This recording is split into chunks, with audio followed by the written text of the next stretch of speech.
ഇതിന്റെ കാര്യം വെച്ചാൽ നമ്മൾ നോർമലി നമ്മൾ അങ്ങനെയല്ലേ, നമ്മളിപ്പോൾ നമ്മൾക്കിടയിലാണ് ഒരു മത്സരം നടന്നത്, നമ്മളാണ് ജഡ്ജ് ചെയ്യുന്നതെങ്കിൽ നമുക്ക് അങ്ങോട്ടും ഇങ്ങോട്ടും ഈ തർക്കത്തിന് കാരണമുണ്ട്. ഇതിനെക്കുറിച്ച് അപ്പൊ ഞങ്ങൾ ഷെഫിന്റെ അടുത്തും ചോദിക്കുകയാണ് എന്തിന്റെ ഇതിലായിരുന്നു ആ അപ്പൊ ടേസ്റ്റ് അല്ലേ നമ്മൾ നോക്കുന്നത്. ടേസ്റ്റും ഒരു കാര്യമാണ്. നമ്മൾ യൂട്യൂബിൽ കണ്ട് അതേപോലെ, അതായത് മില്യൺസ് ആണ് അതിന്. അതുപോലെ ഒരുപാട് വളരെ ടേസ്റ്റി ആയിട്ട് ഉണ്ടാക്കി, ഒരാൾ പോലും മോശം പറഞ്ഞില്ല. പിന്നെ എന്താണ് ഇതിന്റെ ഇതൊന്നും മനസ്സിലാവണില്ല.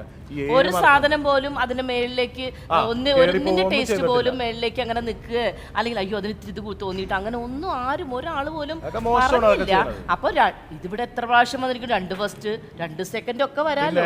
അത്രയ്ക്കും മോശമായ രീതിയിലേക്ക് അത് 3-ാം സ്ഥാനം. അല്ല ഇവര് പറയട്ടെ, ഇവര് കഴിച്ചതല്ലേ. നമ്മുടെ അടുത്ത് എന്താ പറഞ്ഞത് അതുപോലെ തന്നെ പറഞ്ഞു. 3rd പൊസിഷനിൽ വരാനുള്ള ഡിഷ് എനിക്ക് ഇഷ്ടപ്പെട്ടു. എനിക്ക് എല്ലാവരും മീൻസ് അങ്ങനെ ടേസ്റ്റ് എനിക്ക് പറയാൻ എനിക്കറിയില്ല. ഇന്നത് ബെറ്റർ എന്ന് പറയാൻ അറിയില്ല. എനിക്ക് എല്ലാവരും ഇവർക്ക് മാത്രമേ ഞാൻ കഴിച്ചിട്ടില്ല.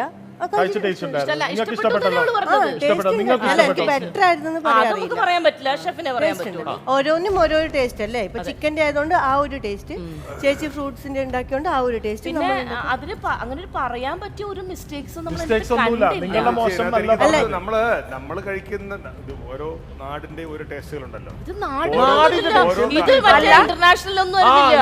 ഇത് നോർമൽ ഒരു ചിക്കൻ, നമുക്ക് ചിക്കൻ പല രീതിയിൽ ഉണ്ടാക്കാലോ. നമ്മൾ എന്താ നോക്കുക, ഇപ്പൊ ഞാൻ എന്റെ വീട്ടിൽ ചിക്കൻ ഉണ്ടാക്കാറുണ്ട്, സാലഡ്. അത് വെറുതെ സോട്ടി ചിക്കൻ ചെയ്തിട്ട് അതിൻ്റെ അകത്ത് വെറുതെ ബ്രോക്കോളി ഇതൊക്കെ വെറുതെ ഉപ്പിട്ട് ഇത്തിരി കുരുമുളക് ഇട്ടിട്ട് വെറുതെ കഴിക്കും. അത് വേറൊരു ടേസ്റ്റ് ആണ്. ഇത് വേറൊരു രീതിയിൽ നമ്മൾ പല ഡിഷും പല രീതിയിലല്ലേ ഉണ്ടാക്കുന്നത്. കാണുമ്പോ തന്നെ കൊതി വരുന്നു. ഇനി നമ്മൾ ഇതിലേക്ക് നമ്മുടെ കംപ്ലീറ്റ് സാധനങ്ങളും അങ്ങോട്ട് തട്ടിയാൽ മതി. ഓക്കെ, ആദ്യം നമ്മൾ ഓണിയൻ ഇടുന്നു, റൈസിൻസ് ഇടുന്നു, ഗ്രീൻ ആപ്പിൾ ഇടുന്നു, ചിക്കൻ ഇടുന്നു, ബദാം പൊടിച്ചത്,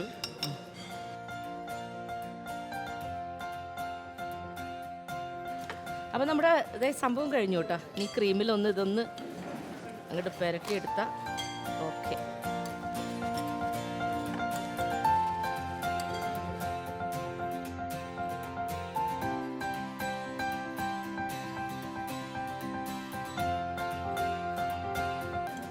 നമ്മുടെ healthy salad ready. Chicken salad. Chicken salad ഭയങ്കര ഹെൽത്തി എന്ന് വെച്ചാൽ എൻ്റെ അടുത്ത് ഇട്ട സാധനങ്ങളൊക്കെ ഉണ്ടല്ലോ. നമ്മൾ ബദാം, റൈസിൻസ്, പിന്നെ ലെറ്റ്യൂസ്, അങ്ങനെ ഞാൻ പറയാം. മയോണൈസ് ലോ ഫാറ്റാണ്, പേടിക്കേണ്ട. കുറച്ച് ഇട്ടിട്ടുള്ളൂ, യോഗോട്ടും കുറച്ചിട്ടുള്ളൂ, ഗ്രീഗോട്ടും ആയിട്ട്. ബാക്കി എല്ലാം നമ്മുടെ ഹെൽത്തി സാധനങ്ങളാണ്. അപ്പം ഗ്രീൻ ആപ്പിൾ ഉണ്ട്. പിന്നെ ഞങ്ങൾ സ്നേഹം അതിൻ്റെ അകത്ത് പ്രത്യേകം അല്ലേ, ലാലേട്ടൻ പറയണ പോലെ സ്നേഹം ഇട്ടാണ് ഞങ്ങൾ കുക്ക് ചെയ്യുന്നത്. രക്ഷയില്ലടാ നവീനെ, ഒരു മിനിറ്റ് രക്ഷയില്ലാത്ത ടേസ്റ്റ് ഇടാ. എന്താ ചെയ്യാ, പിന്നെന്താ. ആദ്യം നമ്മുടെ കാര്യങ്ങൾ അവിടെ സെറ്റ് ആവട്ടെ. കാണുമ്പോ തന്നെ നല്ല കൊതി വരുന്നുണ്ട്. ഇത് കൊതിയൂറും കഴിക്കാം സാലഡാണ് കേട്ടോ.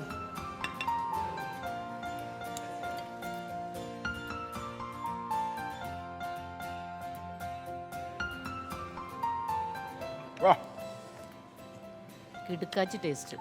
എങ്ങനെയുണ്ടോ അല്ലേ? ഭയങ്കര. ഞാൻ സത്യം ഇത് ആദ്യമായിട്ട് ഞാൻ വീട്ടിൽ ചെയ്യാത്ത സാധനമാണ്. പക്ഷെ സത്യം ഗൈസ് ഇത് ചെയ്യണോട്ടെ എല്ലാവരും. ചേച്ചിയുടെ സാലഡ് മോശം എന്നല്ല പറഞ്ഞത്, എല്ലാ സാലഡും നല്ലത് തന്നെയാണ്. പക്ഷെ അല്ല, മോശം എന്ന് അദ്ദേഹം പറഞ്ഞതില് മാറ്റർ എന്തൊക്കെയാണ് പറഞ്ഞത് ഒന്ന് പറഞ്ഞേ. അല്ല, ഞാൻ പറഞ്ഞത് സവാള. ഞാൻ ചോദിക്കട്ടെ, നമ്മളിവിടെ കേരളത്തിൽ ഉണ്ടാക്കുന്ന ഈ സാലഡിൽ സവാള ഇടാറില്ല, ആരും ഇടാറില്ല. അല്ല, ഇത് കേരളത്തിലെ സാലഡ് അല്ലല്ലോ, അങ്ങനെയല്ലേ പറഞ്ഞത്? അങ്ങനെയൊന്നുമില്ല, ഇതൊന്നും ഇന്റർനാഷണൽ. നമ്മൾ നമ്മുടെ ഒരു ഫീലിംഗ് പറഞ്ഞു എന്ന് മാത്രം പൊക്കോട്ടെ, ഞങ്ങൾ പറഞ്ഞു എന്ന് മാത്രമേ. ഇത് അപ്പൊ നമ്മള് അങ്ങനെയല്ല. ഇപ്പൊ നമ്മളിപ്പോ ലഡു റൗണ്ട് ഇവിടെ വെച്ചു. ലഡു റൗണ്ടിൽ വെച്ചത് അവരത്രയും പറഞ്ഞ സംഭവങ്ങളെല്ലാം വെച്ച് നമ്മളിതായിരുന്നു ലഡു ആയത്. അല്ലേ? ബീന ചേച്ചീൻ്റെത് ഒട്ടിപ്പിടിക്കുന്നുണ്ടായിരുന്നു പറഞ്ഞു. യമുന ചേച്ചിന്റെയും അത് ഇറക്കാൻ കുറച്ച് ബുദ്ധിമുട്ടാന്ന് പറഞ്ഞു. ഒരു കുഴപ്പമില്ല. ഉണ്ടാക്കിയ ലഡുവിന്റെ ഇത് അപ്പൊ ലഡുവിന്റെ സംഭവങ്ങൾ നമ്മളതായിരുന്നു കറക്റ്റ് വന്നത്. എന്തുകൊണ്ട് നമുക്കൊന്നും കിട്ടിയില്ല? നമ്മളൊന്നും ഒന്നും പറഞ്ഞില്ല. അതിന്റെ അകത്ത് മറ്റേ ഇതിന്റെ ചൊവ്വ ഭയങ്കരമായിട്ടുണ്ടായിരുന്നു. അല്ല, നിങ്ങൾ എന്നാ കഴിച്ചിട്ടില്ല. എന്നെങ്കിലും ആ തിരുപ്പതി പോയിട്ട് ലഡു ഒന്ന് കഴിച്ചു നോക്കുക. പച്ചക്കറിപ്പൂരത്തിന്റെ ടേസ്റ്റ് ഇതേ ടേസ്റ്റ് അല്ലാന്നുണ്ടെങ്കിൽ ഇനി ഞാൻ ഉണ്ടാക്കുന്നില്ല. അല്ല, ഇതാണ് അന്ന് അതായിരുന്നു ശരിക്കും. അങ്ങനെയല്ല, വേണ്ട വേണ്ട, ഇതിന്ന് പറഞ്ഞത് കൊണ്ട് പറഞ്ഞെന്ന് മാത്രം. ഇതും ഞങ്ങളെ അല്ലല്ല, ഒരു കുഴപ്പമില്ല. ഇത് പ്രശ്നത്തിനല്ല പറഞ്ഞത്, നമ്മുടെ ഒരു ഫീലിങ്സ് അന്ന് കർപ്പൂര അധികമാണെന്ന് പറഞ്ഞു. ഇപ്പൊ നിങ്ങൾ പറഞ്ഞു സവാളേന്റെ പ്രശ്നമാണ്. അപ്പൊ ഓരോന്നും ഓരോ പ്രശ്നം ഉണ്ടാവുമായിരിക്കും. അല്ല, പക്ഷെ അല്ലേ സവാള ടേസ്റ്റ് ഉണ്ടായില്ല, സവാളയുടെ കുത്തൽ ഉണ്ടായില്ല. എനിക്കറിയില്ല, ഞാൻ പറഞ്ഞല്ലോ, ഞാൻ ഷെഫോ കാര്യങ്ങളോ അല്ല, ഇതിൽ അല്ല സവാളയുടെ കുത്തലുണ്ടായിരുന്നു. അതേ ഞാൻ പറഞ്ഞു. എന്താ പറയാൻ അല്ല എനിക്ക് തോന്നുന്ന കാര്യം അല്ല, ഞാൻ പറയട്ടെ, അല്ലെങ്കിൽ നമ്മൾ നല്ലത് 2 ആണെങ്കിൽ 2 സെക്കൻഡ് എടുക്കാലോ, 2 ഫസ്റ്റ് കൊടുക്കാം. പറയുന്നത് ഓക്കെ എഗ്രി ചെയ്യുന്നുണ്ട്. ബീന ചേച്ചി നവീൻ ഉണ്ടാക്കിയ ചിക്കൻ സാലഡ് നന്നായിരുന്നു. ഞാൻ ഒരുപാട് കഴിക്കുകയും ചെയ്തു, എനിക്ക് ഇഷ്ടപ്പെട്ടു. പക്ഷേ നമ്മുടെ ഒരു പ്രൊഫഷണലി അവർ ഡീൽ ചെയ്യുന്ന ഒരു ജഡ്ജ് വന്ന് ജഡ്ജ് ചെയ്യുമ്പോൾ അവർക്ക് ഒരുപാട് ക്രൈറ്റീരിയസ് ഉണ്ടാവും. ഇപ്പൊ നമ്മുടെ തന്നെ ആക്ച്വലി പുള്ളി പറഞ്ഞു ബെസ്റ്റ് സാധനം എന്നാ പറഞ്ഞ് കഴിച്ചു, പക്ഷേ പ്രസന്റേഷനിലാണ് അവിടെ മിസ്സിങ്.